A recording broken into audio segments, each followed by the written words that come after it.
E aí, esse é mais um Marsalcast. E esse podcast aqui, você já sabe, né? De ano em ano aparece um podcast. Só que hoje, aproveitando aqui a presença ilustre, né, de um grande amigo, irmão, de alguém que, de longe, né? Hoje é meu primeiro contato pessoal com ele, mas tive que parar o que eu estava fazendo para receber esse cara, ouvir a sabedoria dele. Nós estamos aqui, à minha direita, é um cara chamado William Douglas. Esse cara é magistrado, ele é desembargador, ele é pai, ele é um brasileiro de altíssimo valor. Seja bem-vindo, William Douglas. Muito obrigado, prazer estar contigo. Parabéns aí pelos seus posicionamentos, né, por você ser, eu chamo isso de o cidadão completo. Alguém que consegue dialogar com todo mundo, alguém que tem visão espiritual clara, alguém que tem emoções bem definidas, alguém que é estudioso, alguém que gosta do progresso dos outros. É uma das pessoas de mais altíssimo valor que já sentou aqui. E à minha esquerda, né, deve ser esquerdista, Paulo Machado. Prazer estar aqui, mas nada de esquerda, hein? É o seguinte, precisa dessa esquerda e dessa direita, né? O que a gente não pode é perder a gestão, não pode perder nosso diálogo, né? A nação ela só vai existir se a gente tiver o diálogo de esquerda, de direita, de centro. A gente não pode emburrar, né? E o William Douglas é um cara da educação, Machado é o rei do hábito. O Machado, quando você precisar de cortar um hábito negativo, chama o Machado, que ele corta com o Machado o hábito negativo, né? Com certeza. Afinal de contas, sempre digo pra galera que o sucesso que ela não tem depende de um hábito que ela ainda não instalou. E o hábito mais fácil, né, que você pode adquirir está numa pessoa. Né? Você quer ficar estudioso, não olha nem para mim, nem para o Machado, olha para o William Douglas. E aí nós já vamos começar perguntando, vamos fazer um bate-bola aqui. William, essa paixão sua por educação, eu deveria te chamar de Vossa Excelência, doutor, o que mais que a gente chama? A gente, como jurista, tem que chamar um desembargador, o homem do TRF2, como assim que a gente vai chamar ele pelo nome? Meritíssimo, excelentíssimo. Excelente. Eu lembro da época, Marcelo, de William. Excelentíssimo senhor doutor juiz. Lembra? É assim que coloca, senão não passa, né, doutor? Por isso que o judiciário é moroso, rapaz. É frase demais, é palavra demais. Essa aí já vale o corte. Não. Excelentíssimo senhor doutor juiz de direito da primeira vara da Fazenda Pública. É isso aí mesmo. Quantas vezes a gente na faculdade de Direito não errou nisso? Fala pra mim, essa paixão sua por educação. Primeiro, o que é educação pra você? Como é que isso entrou no seu coração? Bem, primeiro, tô feliz demais de estar aqui. Sou teu fã, fica agora que é falar isso? Ele é Douglas falando que é meu fã. Que é isso? Viveu pra isso, hein, Marcelo? Paulo Machado, a gente já tem uma história antiga, né? Na área de educação também, na área de serviço público. O Paulo Machado depois foi bem além disso, né? São dois mundos diferentes, o concurso e o empreendedorismo. E ele é uma das raras pessoas que conseguiu ter muito sucesso nas duas. O que mostra que sucesso tem receita de bolo simples. Ah, não tem receita de bolo? Tem receita de bolo. E ele é muito bom nisso. Vamos lá. Educação é você ser melhor do que foi ontem. É você saber fazer algo que você não fazia. E entrou na minha vida porque eu queria coisas que eu não era herdeiro. E eu falei assim, o jeito de eu conseguir é estudar. Então, a educação entrou desse jeito. E entrou também porque eu não gosto de estudar. Eu, por não gostar de estudar, eu tinha que descobrir métodos para estudar o mínimo possível e fazer outras coisas. Então presta atenção. Por não gostar de estudar, dá um zoom nisso aí, anota no seu caderno, escreve aí, ó, você que está assistindo no YouTube, onde você estiver assistindo. Se você é alguém que gosta de estudar demais, você tem um problema. O seu problema é, você faz de menos. Se você não gosta de estudar, não significa que você não tenha que estudar. Você tem que arrumar um método. Né? Se o Paulo, como o William disse, ele é um cara que deu certo, tanto no serviço público, né? Quantos cartórios você passou aí? Rapaz, eu passei 14 vezes em 14 estados. A prova objetiva do concurso de cartório. Ou seja, é cartorário que chama, né? Isso. Tabelião, registrador. Tabelião, registrador. Então, o Paulo tinha cartório, ele decidiu. É uma mina de dinheiro o cartório, né? Rapaz, É bem interessante. É bem interessante, né? Eu tenho alguns Em outras amigos... palavras, é uma mina de É dinheiro. uma mina de dinheiro. É uma mina de dinheiro e o Paulo teve que dar ela de oferta, né? Pra mudar de cidade, pra construir o mundo do empreendedorismo. O Marçal é um pouco culpado disso. De eu ter aberto mão aí de uns... Sei lá, o Janguier fala que foi uma oferta de 50 milhões de reais, né? Eu acho pouco, esse cartório aí não tinha quase imóvel, não tinha quase nada dele. Mas então. isso é nas contas do Janguier, né? Como... Que também já foi. Ó, o Janguier hoje é o... Ele é do Ceará, o Janguier? Janguier é da Paraíba. Pernambuco. Apesar dele ser mais conhecido como Assim, sendo de segundo a Pernambuco, revista da Paraíba. Forbes, ele é o mais rico da Paraíba ali, Mais né? rico da o Paraíba. mais rico da Paraíba. Inclusive, essa semana vai estar lá em casa, que a gente tem uma confraria. Ele também já foi juiz, Ele já foi foi juiz, promotor, depois foi Ministério advogado. Público. Hoje é o cara que... Você vê que você pode explodir, ter o sucesso que você falou em qualquer área. O Janguier, então, hoje é o cara número 1 de ensino, né? Até o maior grupo universitário do país hoje, o Ser Educacional. Mas vamos deixar aberto aqui, cada um perguntar para quem quiser.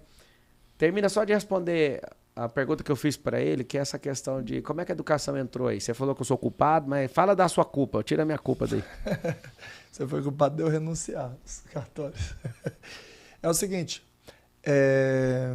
entrou assim, desde 15 anos, Marçal, eu entendi que livro é poder. Eu nunca olhei para livro como livro, eu sempre olhei livro como ferramentas de poder. Então, eu estou conversando com você aqui, sou um completo ignorante. Eu saio, fico 2 horas dentro de uma sala lendo, eu sempre li para atingir um determinado objetivo. Então, o primeiro conjunto de livros que eu li na vida foi a Bíblia, com 15 anos, fora os livros escolares, foi a Bíblia, e depois o manual do Pense e Enriqueça, que todo mundo que está nessa sala aqui já deve ter lido. Então, para mim ficou muito claro que quando eu quero alguma coisa, eu consulto os manuais para ver o que os antigos, o que as pessoas já fizeram. Então, por isso que eu sigo o voto de Sua Excelência, de que de fato tem um método, de que de fato tem uma receita. Quando eu saí do mundo do concurso para me entregar ainda mais para o empreendedorismo, porque eu não só passei em concurso de cartório, eu queria o maior preparatório do Brasil para concurso de cartório. No meio do caminho eu fiz isso. Só que quando eu quis vir de fato para o empreendedorismo, aí eu observei algumas pessoas, dentre elas a que me chamou mais atenção foi o Marçal. Manda uma pergunta pro William. Ô William, se você voltasse no tempo, o que você faria diferente daquilo que você já fez? Porque o cara que passou na primeira posição dos melhores concursos do Brasil, como você passou, que desde 15 anos, na verdade, Passou já era aprovado. Várias vezes. Eu fui reprovado em vários concursos e depois aprovado em vários concursos. Então, eu tive a experiência de estar dos dois lados dessa história. E isso é importante para você saber o que você tem que fazer para você sair do lado que está dando errado e ir para o lado que está dando certo. Meu amigo, essa pergunta é muito boa e ela me foi feita há uns 10 anos atrás. E eu respondi o seguinte: eu teria ido mais devagar. Então, aonde eu tô... Mexeu com você alguma coisa aí? Tipo, para com isso, né, cara? E mais devagar do que você foi. Conta mais sobre isso. Por exemplo, antes de você conquistar, você tem um negócio de querer conquistar. Aí, quando você conquista, existe um grande risco de você ficar insatisfeito. O Sun Tzu, ele fala que a arte da conquista é conquistar sem destruir. Então, a gente tem que conquistar muita coisa, mas sem destruir a saúde, sem destruir a família, sem destruir aquilo que você já conquistou. E a gente, vocês dois também devem ter esse problema, a gente quer coisa nova. Então, tem uma frase, funcionou, perdeu a graça. Eu quero alguma coisa que não funciona. Problema. Por exemplo, eu falo para o juiz que quer crescer na carreira. Qual é a vara boa para você pegar? Que tem 2 mil processos a 20 mil processos. Se você quer crescer, você tem que pegar de 20 mil, que é que tem um monte de problema para você mostrar serviço. Então, uma evolução que eu tentei buscar é curtir mais as coisas que eu tenho, sem deixar de querer outras coisas, mas curtindo, que é o contentamento que Jesus e a Bíblia fala tanto. Quando eu olho para trás, eu falo assim, cara, aonde eu estou hoje, eu poderia chegar onde eu estou hoje, daqui a 4, 5, 10 anos, também ia estar bom. eu poderia ter curtido mais minha mãe, que minha mãe morreu de câncer, eu não curti minha mãe. Entendi. Então eu teria ido mais devagar para curtir mais meus filhos. O que isso me mudaria? Eu teria menos 5 livros publicados? Eu teria menos tantos reais na conta? Eu tenho 68 ou 69. Estou quase chegando em 70. O que eu faço, mano? Deixa eu ir em paz. Eu queria desacelerar com essa mensagem. Eu tô com 38 livros, segundo a editora aí. Eu falei, não, vou fazer o que você acabou de falar. Não, mas divide pela idade, eu acho que você tem mais livro do que eu. Não, acredito também. O primeiro foi em 8 de dezembro de 2018, mas me fala mais, porque agora eu fiquei confuso. Era para desacelerar, então você teria feito menos 5, não, você teria feito menos 30 livros. Você só desaceleraria 12, 15% só do que você fez? Quantos por cento? Vamos falar de matemática agora. Se fosse para desacelerar. Não é desacelerar muito, não, porque eu ia ter que fazer mais coisa depois. Só um pouquinho mais devagar para curtir um pouco mais de família, para curtir mais um pouco os filhos, que é algo que eu mudaria. Mas a gente tem que construir. Olha só, a gente estava conversando agora com o Paulo, a coisa mais assustadora é que se leva um tempo para chegar a um nível de conhecimento, e quando eu falo conhecimento, não é só conhecimento técnico, é de maturidade emocional. De sabedoria. De sabedoria, isso aí, perfeito. Cara, quando você chega lá, você olha para a tua vida, vocês ainda não estão passando por isso, mas eu acho que talvez vocês vão lembrar de mim daqui a pouco. Você olha e fala, cara, eu cheguei aqui, eu não tenho tanto tempo pela frente. Então, na minha idade, você já viu o final da estrada. E você fala, caraca, agora que eu estou tão bom para construir tanto mais coisa, eu tenho menos tempo. E isso é o que mais me assusta. Quanto melhor você fica, menos tempo te resta. Não porque saber mais é ruim, mas porque para saber mais você leva tempo. Por isso que é bom você ter bons mestres para ver se você acelera esse negócio. Me fala uma coisa, William. Ele briga quando a gente chama ele de doutor. Não é excelentíssimo aqui, é o William, né? Como é que é esse negócio de ser desembargador e ter essa inquietude em querer ensinar os outros, em querer escrever esse tanto de livro, em querer... eu vi um vídeo seu, né, que viralizou ali, que você estava dando uma aula pros congressistas, né? Tipo... Como que esse tanto de 513 deputados, 81 senadores tem menos poder do que um ministro? E aí você se usou nisso, eu achei fenômeno. Que você falou, você está na magistratura tem 30 anos. Acabei de completar 30 anos. Parabéns pelos 30 anos. Imagina um homem da sua estirpe, 30 anos, e não teve um voto do povo. O cara que virou juiz, ele teve o voto dele mesmo. Eu tenho que aplicar as leis feitas por quem tem voto. E aí você fala dali, você pode comentar esse vídeo, se der aí, até na edição, colocar um pedaço do vídeo que eu achei fenômeno ali. É um homem nobre, não é alguém que está fazendo algazarra, não é alguém que está afrontando, mas ali foi um confronto, não foi contra um ministro, foi contra o Congresso. Porque o Congresso tem os votos do povo e não está agindo da forma que deveria. Não que eu queira... dizer, Marçal, só uma intervenção, que na França até hoje, nós somos constitucionalistas, sabemos disso, né, o William?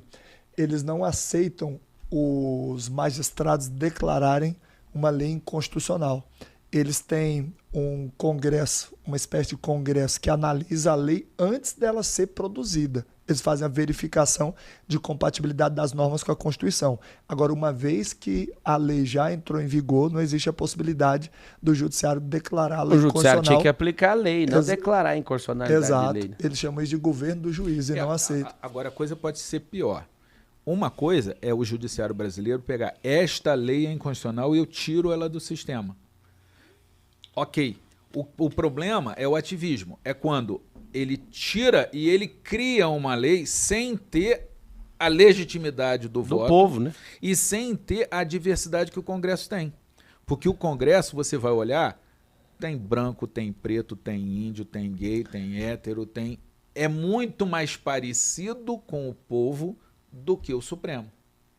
Certa vez eu falei um negócio, Paulo e William, eu fui mal interpretado. Eu falei assim, ó, todo mundo naquela derrubada da Dilma, naquele impeachment, falou assim, eu fiquei assistindo lá o dia inteiro na televisão, eu fiquei com vergonha de ver os parlamentares que nós temos. Aí eu falei, mas tá com vergonha de quê? Aquele povo representa a gente. Quem que foi que você votou? Você tem que ter vergonha se o cara que você votou, teve uma atitude adversa daquilo que você esperava, dando voto para ele. Agora, o Tchão da verdura, ele é o cara, todo mundo sabia que era o Tchão da verdura, ele representa aquele cara, os caras dos movimentos. Aí fui explicar para as pessoas o seguinte, não, quase me mataram. Eu falei, se um congresso for feito só de um tipo de pessoa, o Brasil tá perdido. Sei. Porque um tipo de gente não entende de infraestrutura. Não tem um cara com pegada. Se fizer, eu sou empresário, só que eu também já fui trabalhador. Continuo sendo um grande trabalhador, né? Acordo antes de todo mundo, 3h45 da manhã, só não faz parte do proletariado. Só que tem um detalhe, se a gente colocasse 513 deputados que são empresários, os trabalhadores estavam perdidos. Tava perdido. Mas se a gente colocar só trabalhador, o que ia acontecer? As empresas estariam perdidas. E os trabalhadores também, porque logo em seguida a empresa quebrar. Ia perder as empresas. Ou seja, nós não queremos um congresso que pense igual. Vai se levantar um político, William, eu te falo isso, sentindo isso, que é um tempo novo do Brasil, um político que não tem lado, cara. Um político que quer ver o país prosperar e que aceita a pluralidade, que dá conta de dialogar com todo mundo e quer te dar os parabéns, inclusive. Você é um cara que a gente percebe que mesmo tendo uma visão muito clara, né, sua espiritualidade sempre muito bem colocada, mas você é um cara que conversa com todo mundo. Você é um cara que eu não vejo ninguém falando assim, isso é intragável. Porque um cara que, quando ele toma uma posição, as pessoas já não aguentam ele mais. Só que eu te vejo, né, circulando e trafegando muito bem ali no Congresso, e tendo amizade, conversando com todo mundo desses lados que eles criam para dividir a gente, né? Me fala uma coisa, você ia falar antes? Não, só ia dizer que, apesar da gente falar muito do Supremo, Marçal, no Brasil nós temos... Dá uma inclinada no microfone assim, ó. Isso. Para não ser muito prolixo aqui, mas eu tenho que falar tecnicamente agora, no Brasil a gente tem o controle abstrato de constitucionalidade e o controle difuso. Controle abstrato, ou mais especificamente concentrado, o Supremo Tribunal Federal disse se a lei é constitucional ou não. Beleza, são 11 pessoas. Agora, um juiz que acabou de passar no concurso, tem um mês que ele assumiu, ele pode pegar uma lei que foi feita pelos 513 senadores, pelos 503 deputados, pelos 81 senadores, e retirar a aplicação dela no caso concreto, ou seja, declarando ela inconstitucional. Olha que interessante. O cara com um mês de magistratura, ou seja, pelo controle difuso, o juiz ele tem mais poder ainda do que os tribunais, que precisam de respeitar algumas maiorias na hora de declarar a lei inconstitucional. É muito louco. Agora, deixa eu fazer a pergunta. Vai lá. Liberou para um perguntar para o outro. Eu vou te fazer a mesma pergunta que ele fez. O que o Pablo faria de diferente? O que eu faria de diferente? Eu mudaria meu estilo de economia. Eu também fui muito agressivo, apesar de ter 36, você está com 58, né? 56. 56, não precisa dar 2 anos a mais aí, né? Não. espera um pouquinho. O que eu faria diferente é o seguinte, coisas concretas. Eu me mudaria para São Paulo mais rápido. Eu também. Primeira coisa, eu teria feito isso. Segunda coisa, eu não teria feito a faculdade de Direito. Porque, infelizmente, eu fui levado ali... Eu queria ser engenheiro. E aí, acabei não passando em Biologia na Faculdade Federal. Não tinha condição. Então, aquilo... um amigo acabou me levando. Vamos ali fazer um vestibular ali. Daqueles que você leva a identidade, né? Na faculdade particular. Eu acabei fazendo Direito. E ali fui colocando sonhos novos, né? Tinha sonho ali dentro... No início da Faculdade de Direito, de ser delegado da Polícia Federal, de ser juiz, né? Teve esses sonhos. Aí um dia eu coloquei na minha cabeça que eu ia ser o melhor advogado do Brasil. Acabei que eu não fiz nada disso. Fui picado pelo Rica Vírus, que é o empreendedorismo. Acabei me tornando executivo mais novo ali da Brasil Telecom, na época, fiquei quase 8 anos. Só que no empreendedorismo eu falei, aqui que eu vou. Né? E desde então, eu tenho transformado milhões de pessoas. E o que eu faria diferente? Eu casaria mais cedo com a minha esposa, casei com 21 anos, eu teria casado aos 18, se eu soubesse que era isso aqui mesmo. Porque eu amadureci, o maior problema que um homem arruma na vida é uma mulher. Que ele arruma uma mulher, uma esposa, né, propriamente dito, ele tem que arrumar um problema que é manter uma casa, ele tem que trabalhar dobrado, ele tem que arrumar menino, ele tem que fazer muita coisa funcionar, ele tem que se guardar, ele tem que se proteger. Então o maior problema que o cara arruma na vida não é a mulher ser o problema, é ele tem que virar homem. Então eu teria antecipado certas coisas. Vim para São Paulo, não ter feito direito, casado mais cedo. Nós casamos virgem, né? Ela também, então eu... nada contra, porque aí já começa alguém a comentar ali. Não falei nada disso. Só da minha vida e da minha mulher. Sua escolha. É a minha escolha. As renúncias que eu fiz para conseguir isso. Seu corpo, suas regras. Meu corpo, minhas regras, gostei disso. Então, assim, eu teria antecipado certas coisas. Mas como a gente não mudou o passado, eu amo ensinar para que pessoas não levem tanto tempo, William. Então, a minha forma de resolver o meu passado, nesses aspectos, como eu não consigo resolver, é resolvendo das pessoas que estão assistindo. De tipo, peraí, por que você tem medo, por exemplo, de sair desse emprego e empreender? Por que você tem medo, por exemplo, de não passar num concurso? Ah, Pablo, você não é contra concurso? Não sou bobo, hein? O Estado não funciona se não tiver concurso público. Agora, qual que é seu medo? Na verdade, a gente estava falando mais cedo sobre medo e coragem. O que a gente precisa é ter coragem. Coragem é só para quem tem medo. Se não tiver, você vai lá e faz. Então, aumenta seu nível de coragem. Naquilo que você acredita, faça, nem que seja uma experiência. Nosso amigo Janguier foi juiz, promotor, o maior dono de faculdade do Brasil. Às vezes você, como desembargador, tão poderoso, né, aos olhos do sistema hoje do Brasil, você pode amanhã virar e falar, não quero mais ser desembargador, pedir exoneração, só que quem normal vai entender você, num cargo de tamanho poder, né, de tamanha influência. Eu vou seguir seu conselho de desacelerar, que eu já tenho feito isso, e vou, como eu não consigo mudar o passado, eu só consigo ressignificar, eu vou continuar ensinando pessoas para elas não levarem tanto tempo para conseguir, ou para criar coragem. Elas podem se jogar, olhando para a visão espiritual, Deus te ajuda no caminho. Te dá um consolo, isso de você conseguir, não deu tempo para mim, mas deu tempo para alguém. Sim. Por exemplo, eu vivi isso quando eu ensinei dentro de uma sala de aula que tem garota que gosta de nerd. Eu achava que as garotas só gostavam de atletas. Pois é, aí tempos depois vem um nerd total, uns óculos e tal, bem nerdzão, e ele, pô, professor, obrigado, a garota mais bonita, eu estava afim dela e eu não estava com coragem, mas o senhor disse que algumas garotas gostam de nerd, eu fui lá testar e ela gosta de nerd, estou namorando. Então isso de você não viver, mas você proporcionar alguém viver é muito legal. Marçal, tem gente que é ecossexual, né? Então um negócio novo agora, assim, que nenhuma geração... Essa eu não conheço. Deixa pra lá. Deixa pra lá. Olha no Google aí. Já que ele falou sobre as experiências, esses dias agora no último treinamento, me veio uma visão muito clara.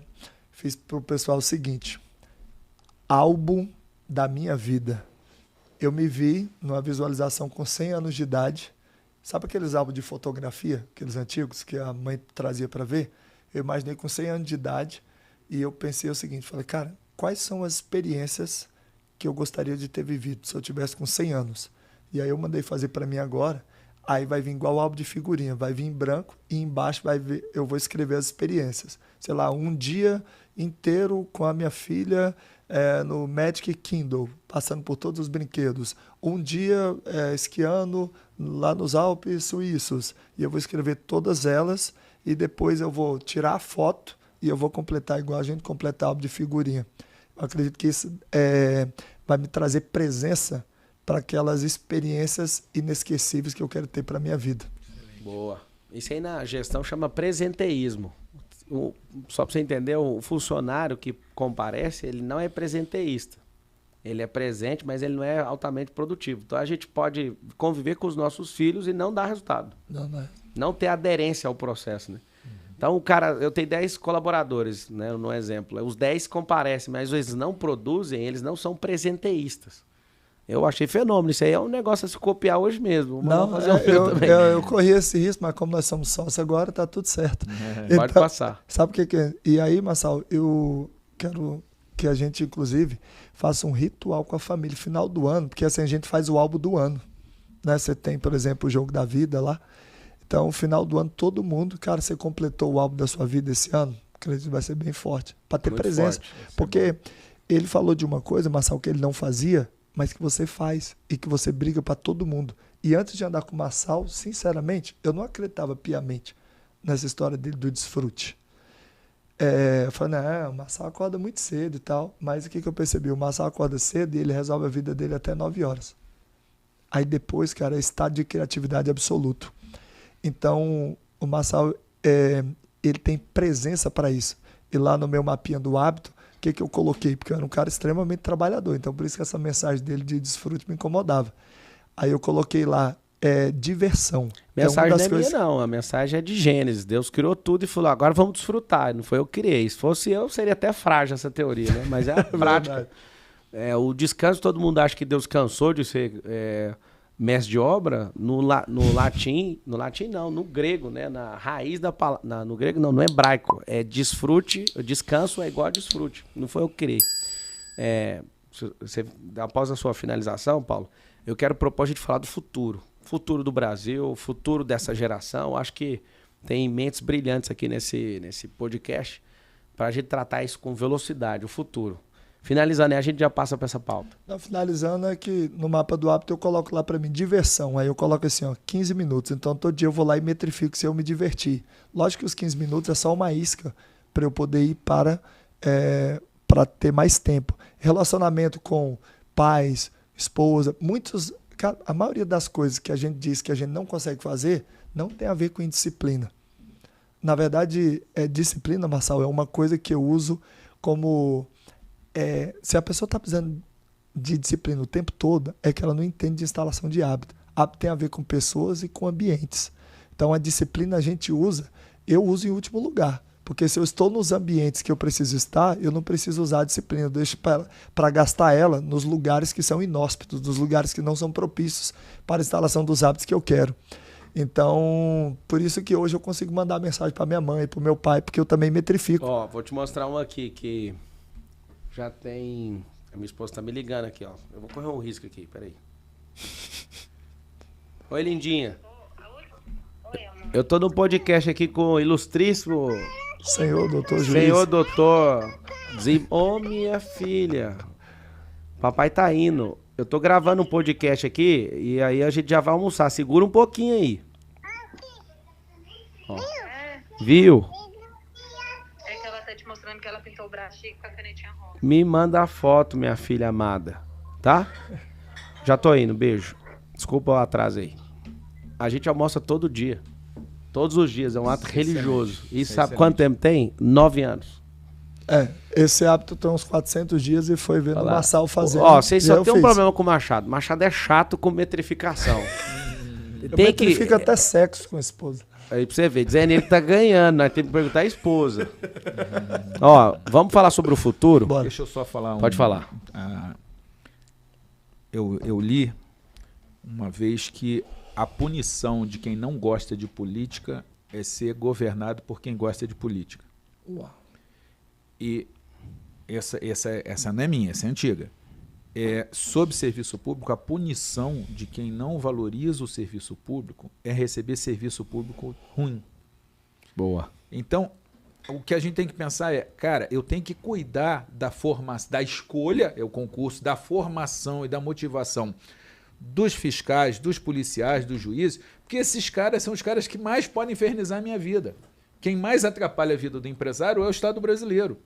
Então o empresário, ele tem que falar assim, cara, eu tenho que botar um cara de bom senso ali para ele não me atrapalhar. E eu disse isso, eu fiz uma palestra, quem me convidou foi o Engeguê, para os donos de faculdade privada, e tinha um pessoal lá do MEC. Chegou uma turma. Eu virei para ele e falei, de servidor para servidor. Se a gente não atrapalhar esses caras que estão aí, eles vão fazer grandes coisas pelo país. Boa.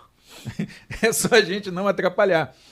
Dá para ajudar? Dá. Mas se a gente não atrapalhar... Me fizeram uma pergunta, acho que foi na CNN. Eles falaram assim, o que é que você vai fazer sendo presidente do Brasil, né? Ano passado eu fui candidato a presidente. E aí me falaram, o que você vai fazer? Eu falei, ajudar os pobres e não atrapalhar os ricos. Não precisa ajudar rico. Não precisa, vamos fazer isso pelos ricos. Não. Nós precisamos de fazer pobre ter casa, nós vamos fazer infraestrutura para o pobre. Quando você fala pobre, é para tirar ele da pobreza. Porque se você não fizer infraestrutura, você não tira o pobre da pobreza. Perfeito. Então, vamos investir em turismo. Não é o turismo, é infraestrutura. Porque não tem infraestrutura para o povo vir para cá. Então, esse é o que eu fazer. O que eu quero desafiar vocês aqui, depois nós vamos para o ping-pong. Seguinte, vamos falar de futurologia. Vamos falar do futuro desse país, esse futuro da geração. Eu vou trazer uma pílula e queria que cada um trouxesse bem rápido pra gente ir girando isso na mesa. Top. Vou trazer uma. Eu vi uma pesquisa falando que de 5 a 10 anos a inteligência artificial vai matar a humanidade. O que vocês acham disso? Eu acredito que o ser humano sempre se reinventa e vai usar ela a favor. Eu tô querendo achar a Sarah Connor. O que é isso? Conta pra nós. Coisa de Do nerd. Terminator, aquela loura que vem, que tem o filho. Ah, do Exterminador do É. Futuro. Eu tô esperando ela Você quer a chegar. resposta? Sabe o que eu vejo? A humanidade ela ficou hipnotizada quando ela viu a impressão, o jornal Sim. impresso. Depois ela foi para um outro nível depois que viu o rádio. Depois ela subiu num nível assustador quando viu a televisão, a multimídia funcionando. Agora, com o celular, eu acho que a humanidade já perdeu. Com inteligência artificial, o Machado e o William, ninguém vai pensar mais, cara. Há 20 anos atrás, peraí, pra eu não falar doideira aqui. Tem 10 anos que eu saí da Brasileirão, eu fiquei 8, então é 18. Há 18 anos atrás eu ouvi um cara, que era meu chefe, falar assim, ó, o futuro do ensino vai ser microconteúdo. Aí eu falei, que dia? Há 17 anos atrás, exatamente, eu era instrutor de treinamento no grupo Brasil Telecom, que acabou virando o grupo 8 depois. Ele falou assim, ó, essas aulas de 40 minutos, isso não vai existir no futuro. E eu fui o primeiro cara, né, do contexto de AD, desses mais famosos aí, a construir conteúdos e que as aulas têm 2 minutos, 3 minutos, 4. E as aulas os caras têm que ficar repetindo ela, porque são aulas pesadas, né, com instrução, com método, com experiência. Aula rápida.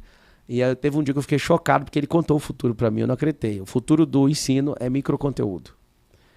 E aí o que eu vejo? O futuro da civilização e da educação vai, sem dúvida nenhuma, vai ser, ninguém mais vai estudar. Neuralink na cabeça, disponibilidade de dados, não precisa pensar porque a inteligência artificial pensa. Eu já peguei gente aqui na minha plateia, eu gosto de responder pergunta, o cara pegando a inteligência artificial para fazer pergunta para mim. Me fala a sua visão, como é que vai ser o futuro? Eu também tenho essa preocupação. As pessoas estão perdendo essa capacidade de pensar. E o futuro ainda está para ser escrito. O jogo não está definido nem para um lado ou para o outro. Eu consigo ver, ao mesmo tempo, um futuro maravilhoso, onde a gente consegue usar toda essa tecnologia para melhorar a vida das pessoas, mas também um futuro bizarramente trágico, com muita gente completamente estúpida, alguns caras muito poucos inteligentes e explorando todo mundo, algumas pessoas extremamente ricas, já também perto disso, e uma grande multidão sem nada e sem ferramenta para melhorar. Então eu estou um pouco preocupado. Lamento dar uma notícia assim, mas eu tenho preocupação. Mas você imagina a devolução.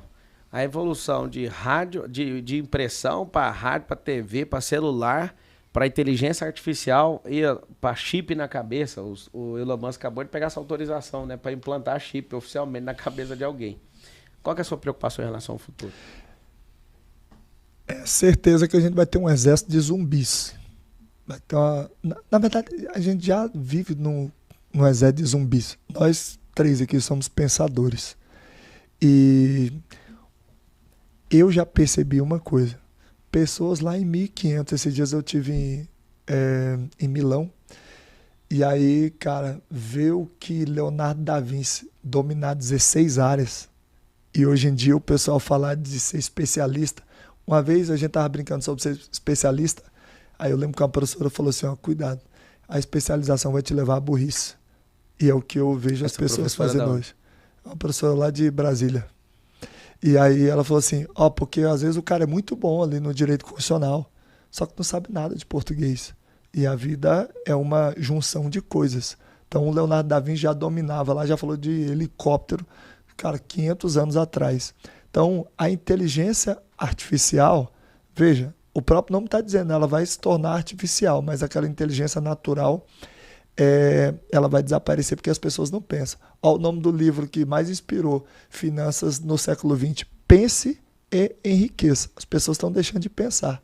E vai deixar de enriquecer por causa disso. Então chega a ser piada, assim, a gente perceber o domínio de quem pensa sobre quem não pensa, né, Marcelo? Porque é surreal isso.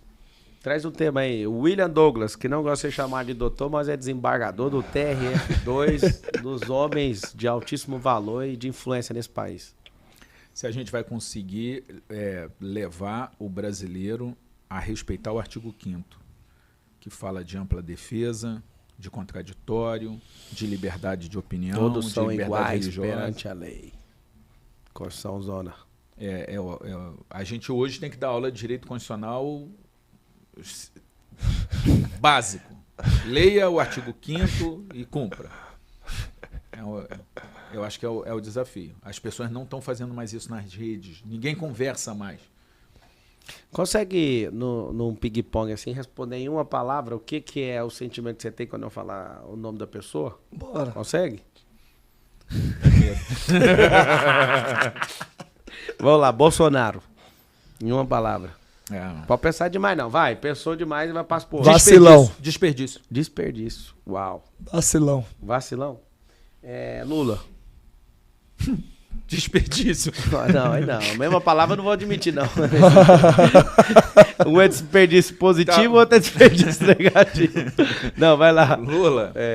Mistério. Mistério. Eita. Persuasão. Persuasão. Me fala Brasil. O que é o sentimento quando ouve Brasil?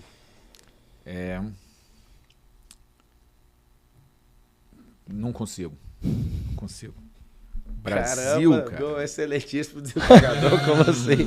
Tem que despachar essa aí, doutor. Vamos, pega a caneta. Pode pedir vista, não. Não, vamos lá, vamos desenrolar esse processo. Vai. Brasil? Reinvenção. Reinvenção. Eu, pensando com um pouquinho mais de tempo, encruzilhada. Ele manda o caso, eu resolvo. Tá bom, eu fiquei até sem perguntar, não sei nem o que dizer. E pra agora. você, igual? O Brasil? O Brasil é um novo tempo, então é novo. Eu vejo por mais que tem gente querendo atrapalhar, eu vejo um novo tempo, não um partido, viu? Não é um partido novo, não. Ô, William, deixa eu dar uma de Alexandre aqui. E quando fala Marçal, o que vem na sua cabeça? Pô, cara, um cara extraordinário. Quando vem seu nome na minha cabeça, vem nobreza. Eu tenho vontade de fazer um negócio aqui, não sei se vai custar alguma coisa para você ou para mim, mas eu vou fazer. Não sou profeta, quer dizer, eu sou. Eu acredito que com a competência, com a sabedoria que você tem, né, principalmente a sabedoria, mais do que a inteligência. Eu acredito aí que até em 2030, nessas próximas vagas que vão surgir, não sei se, eu acredito que o Lula não vai te indicar, porque isso é do próprio presidente, né? Não sei se a frequência bate aí. Mas eu acredito que você vai virar ministro do STF. Eu vejo você com esse alguém que a gente precisa de ter que, né, ter uma nobreza, uma mão nobre na justiça, sabe? Então, vai ficar registrado aqui. Algumas vezes eu falei na minha vida, eu também não lembro, assim, de errar uma profecia, mas eu sinto isso no meu coração, assim, que você é um cara preparado para isso. Vou te falar por quê. Diálogo. Extrema inteligência, posicionamento e diálogo. Nós precisamos de gente que não joga, não joga contra o povo. Eu vou deixar isso aqui registrado. Toma essa ousadia aqui, essa coragem, né? Porque hoje no Brasil tá complicado você falar qualquer coisa, mas eu sinto isso. Eu tenho uma energia de sentir algumas coisas e quando o Paulo falou que você viria aqui, eu parei, né? Eu ia fazer aula de helicóptero hoje.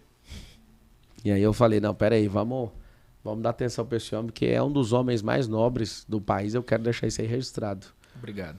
Eu imagino que isso já aconteceu, mas a gente tem que esperar o tempo, né? O tempo, ele vai mostrar isso. Machado, pra gente ir pra reta final. Me fala aí. O que você fala para essas pessoas que acompanharam isso aqui? É muito... Às vezes as pessoas falam assim, essas pessoas são pessoas extraordinárias. Mas entre nós somos pessoas comuns de verdade. A fama é um negócio que dá trabalho demais. Às vezes a fama traz a coisa boa e a coisa ruim. Mas o que eu tenho para te falar é que não tem ninguém extraordinário. Extraordinário é o nome que uma pessoa que está fora daquilo fala, né? Então, o extraordinário é aquilo que você está fora, vivendo uma vida que parece distante, mas você pode aproximar, né? Um dia você era estudante de direito, depois virou juiz, depois virou desembargador, alguém que ajuda pessoas a passar em concurso, inclusive um dos maiores escritores do país. Tá aqui o Paulo, que abriu mão de um tanto de coisa, e você fala, eles são extraordinários, é porque você ainda não chegou nessa frequência. No final das contas, a Constituição está certa. Todos são iguais perante a lei. Aí eu te pergunto, você cria suas próprias leis, né, para prosperar, para cuidar da sua vida, para conhecer mais a Deus, as suas leis pessoais de... Que hora que você acorda, Machado? 3h35 da manhã. É a lei dele. Eu não vou nem perguntar a mesma coisa pro William, porque o William tem outro sistema de lei que fez ele chegar onde ele está. Então, o recado que eu dou para vocês é esse. Que recado que você dá e nós vamos finalizar com o nosso ilustríssimo e excelentíssimo. Eu vou dar um recado com uma pergunta, do jeito que o Marçal gosta. Se você pudesse pegar a mente do Marçal, a mente do William ou a minha mente e colocasse nessa carcaça aí que você chama de corpo, quanto tempo você acha que você levaria para você bater seu primeiro milhão, para você resolver seu casamento, para você abrir novas empresas, para você mudar, virar juiz? Quanto tempo você levaria? Virar presidente. Virar presidente. Quanto tempo? Tenho certeza que você falou assim, aí era na hora. Se eu tivesse a cabeça do Machado, eu viraria presidente em 1600. Quantos dias que você está correndo esse nome? 666 dias. 1666 dias eu viraria presidente. E você, William?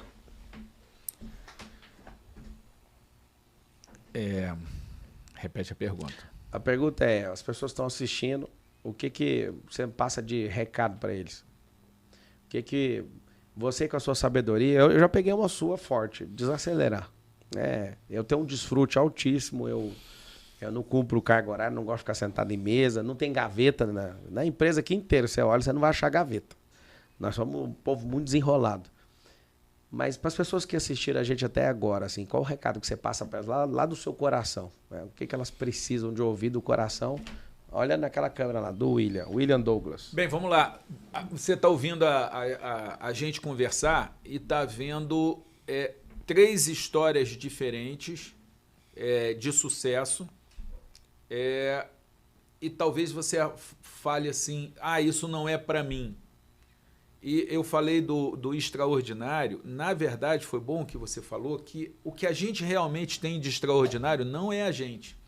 O que você pode ter de extraordinário, é a sabedoria, alguém, e alguém vai te ensinar o que fazer. Eu quero adquirir hábitos, eu quero que hábitos consigam mudar a minha vida. Opa, procura lá o Machado. No teu caso, você faz tanta coisa, cria tanta coisa, que eu não vou nem fazer a lista aqui. Mas, por exemplo, a questão da educação, a questão de você sair e empreender, existe esse conhecimento. Aí é que está. Eu diria que você tenha a faca e o queijo na mão, você tem um país que te dá, com todos os defeitos do Brasil, o Brasil te dá muita chance de crescimento, e você tem um conhecimento. Agora, você tem que ter a fome.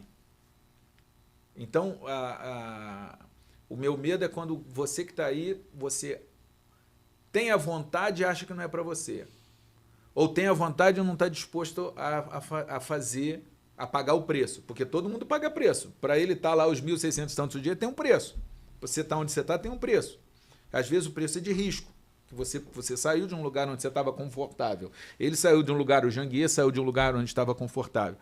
Agora, para terminar, eu diria o seguinte, tem uma coisa extraordinária que talvez a gente não tenha falado muito, mas pode ter certeza que a gente pensa bastante.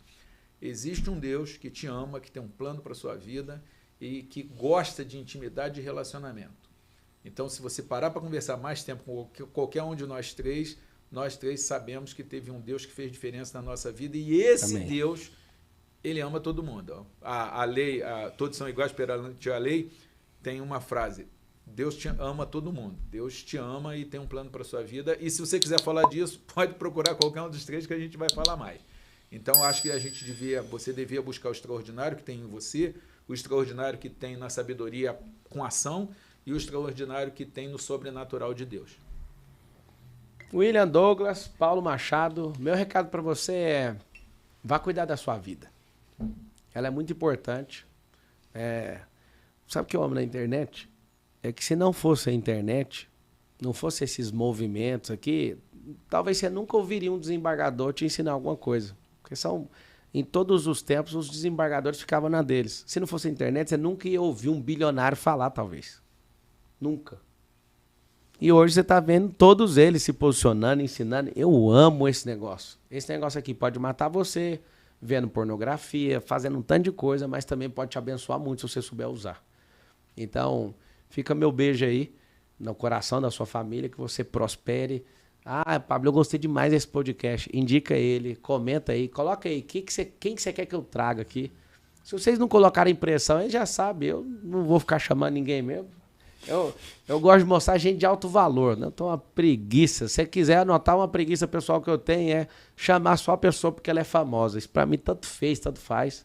O que eu quero é gerar valor na vida de vocês e que Deus possa te abençoar. Vou ficar com essa mensagem do William, que no final das contas, se você não entender como é que todas as coisas se movem, né, que existe um Deus, não por trás, mas em tudo, né, você pode conquistar tudo, mas você não vai ter nada. Então, busca o Senhor, né? Fala você com Ele na sua sinceridade aí. Tamo juntos até depois do fim.